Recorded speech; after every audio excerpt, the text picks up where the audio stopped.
Would you believe me if I told you that you can effortlessly use a variety of vocabulary while speaking? The trick I'm about to share makes it possible. Yes, it's true. One of the biggest challenges English learners face is learning vocabulary and using it correctly in conversation.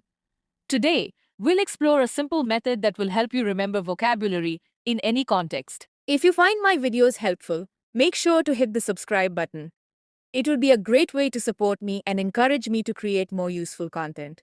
So, without further delay, let's get started. Hi Sanjay, you know that I've been learning English to expand my career opportunities, right? But learning English words has been a huge task for me. Is there any simple and easier way to learn them? Yes, Neela. It's wonderful that you're taking steps to improve your English. But don't stress yourself by thinking about every vocabulary word all at once. It takes time to build. Instead of trying to learn many words at once, let's focus on just 5 words today. I'll explain each one with a simple example and a little real life story to help you remember. Sound good? Sounds great, Sanjay. Let's do it. The first word is abandon. It means to leave something behind or to stop doing something usually because it's dangerous or impossible to continue. For example, he had to abandon his car during the flood. Imagine you live in a coastal area where storms can come quickly. One day, a sudden heavy rain starts and the roads begin to flood. You're driving home when the water gets so high that your engine stops and water starts pouring into the car. In that moment, staying in the car could be very dangerous. So you step out, leave the car behind, and move to higher ground. The action of leaving the vehicle happened because it's not safe to stay. This is exactly what abandon means here. Sanjay, can abandon be used for things other than cars? For example, if I stop cooking a dish because I don't have enough ingredients, can I say I abandoned my cooking? Yes, exactly. You can use abandon for anything you leave behind or stop doing because it's not working or safe. So, if you start cooking a dish and realize you don't have ingredients, you could say, I abandoned my cooking because I didn't have enough ingredients. Okay, here's my sentence. When I saw smoke from the kitchen fire, I had to abandon my cooking and call for help. Great sentence, Nyla. You used abandon correctly. The next word is anticipate. It means to expect or look forward to something. For example, she anticipated the concert for weeks. Imagine you know your favorite singer is coming to your city next month. Every morning you check online for news about the ticket sale. You feel excited each day as the concert date gets closer. That excitement and waiting is exactly what it means to anticipate. You are expecting something and thinking about it ahead of time. Can I use anticipate if I'm worried about something bad happening, not just something good? For example, if I think it might rain and ruin my plans. Yes, anticipate works for any expectation, good or bad. If you think it will rain and destroy your plans, you can say, I anticipate that it will rain and cancel my picnic. Understood. Here's mine. I anticipate that it will rain tomorrow, so I'll carry an umbrella. Great job, Neela. You used anticipate in the right way. The third word is regret. It means feeling sorry about something you did or didn't do. For example, I regret not practicing English every day. Last week, you had a job interview for a position you really wanted. When you arrived, the interviewer started asking questions in English. You tried to answer, but you couldn't remember the right words and felt very nervous. You made several mistakes and couldn't explain your ideas clearly. After the interview, you felt disappointed and thought, if only I had practiced English every day, I would have done better. That feeling wishing you had prepared more is called regret. Sanjay, can I use regret for small things too, like forgetting to water my plants? Yes, you can use regret whenever you feel sorry about something you did or didn't do, no matter how small. For example, I regret not watering my plants this morning. Now they look dry. All right. I regret not calling my grandmother last weekend.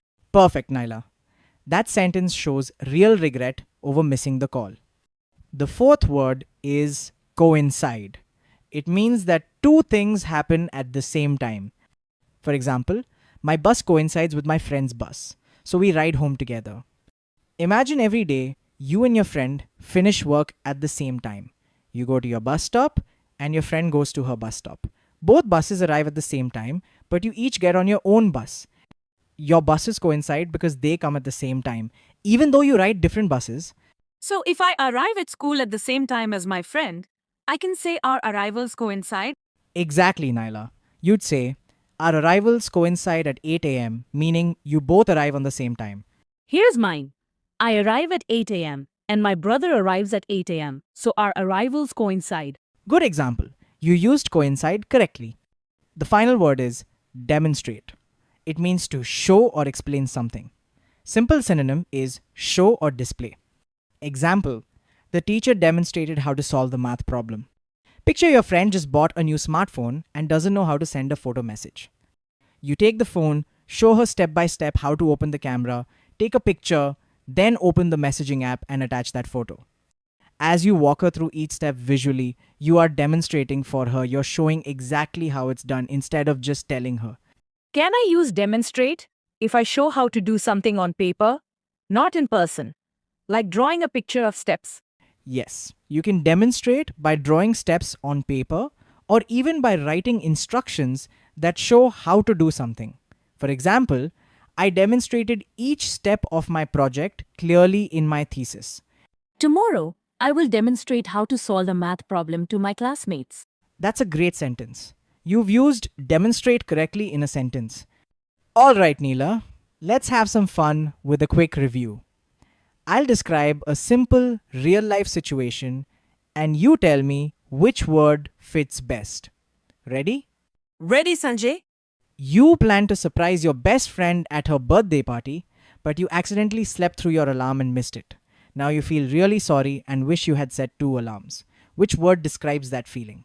That's regret. I regret missing my friend's birthday surprise. You got a new board game and want to teach your little cousin how to play. You set up the pieces on the table and show each move step by step so he can see exactly how it works. Which word describes what you're doing? That's demonstrate. I demonstrate the game moves for my cousin. You arrive at school at exactly 8 a.m. and your best friend also arrives at exactly 8 a.m. Since you both get there at the same moment, your arrivals coincide. Which word matches that? That's coincide. Our arrivals at 8 a.m. coincide. So we walk into class together. You're on a small boat in the middle of a lake when suddenly a strong wind blows and big waves appear.